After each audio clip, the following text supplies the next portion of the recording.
10,000 हाथियों की शक्ति और बल से संपन्न आपके छोटे भाई भीमसेन से उन्हीं की शक्ति से राजाओं के सिर पर पैर रखने वाले अभिमानी जरासंध का वध किया।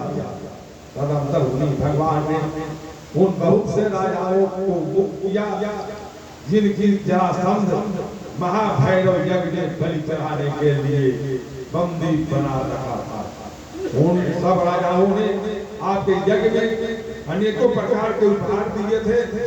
महारानी द्रौपदी राजसूय यज्ञ के महान अभिषेक से पवित्र हुई अपने उन सुंदर केशों को जिन्होंने दुष्टों ने भरी सभा में छूने का साहस किया था बिखेर कर तथा आंखों में आंसू भरकर जब से कृष्ण के चरणों में गिर पड़ी तब उन्होंने उनके सामने मुझे उस घोर अपमान का बदला लेने की प्रतिज्ञा करके उन भूतों की स्त्रियों की ऐसी दशा कर दी कि वे विधवा हो गई और उन्हें अपने केश अपने हाथों खोल देने पड़े।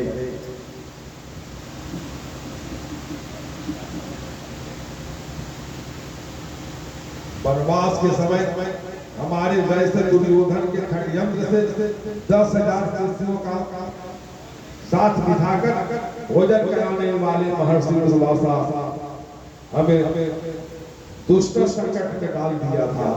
उस समय उन्होंने द्रौपदी के पास में बची हुई साग की एक पति का भी भोग लगाकर हमारी रक्षा की। उनके ऐसा करते ही नदी में स्नान करती हुई मुनि मंडल की ऐसी प्रतीत हुआ मानो उनकी तो बात ही क्या सारी त्रिलोकी ही मृत हो गई। उनके प्रताप से मैंने युद्ध में पार्वती सहित भगवान शंकर को आश्चर्य में डाल दिया तथा उन्होंने मुझे अपना पाशुपत नामक अस्त्र दिया। साथ ही दूसरे लोकपालों ने भी प्रसन्न होकर अपने अपने अस्त्र मुझे दिए और तो क्या उनकी कृपा से मैं इस शरीर में स्वर्ग में गया और देवनाग युद्ध सभा में उन्हीं के बराबर आधे आसन पर बैठने का सम्मान मैंने प्राप्त किया। उनके आग्रह से जब मैं स्वर्ग में ही कुछ दिनों तक रह गया तब इंद्र के साथ समस्त देवताओं ने मेरी इन्हीं गांडी धारण करने वाले भूताओं की निवास कवच आदि दैत्यों को मारने के लिए आश्रय दिया।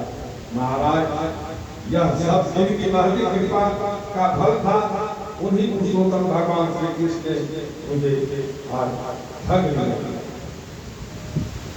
महाराज कौरव की सेना इस द्रोण आदि अगे महामत्स्यों से फुट अपार समुद्र के समान दुष्कर थी, परंतु उसका आश्रय ग्रहण करने के लिए ही रथ पर सवार हो मैं उस पार कर गया।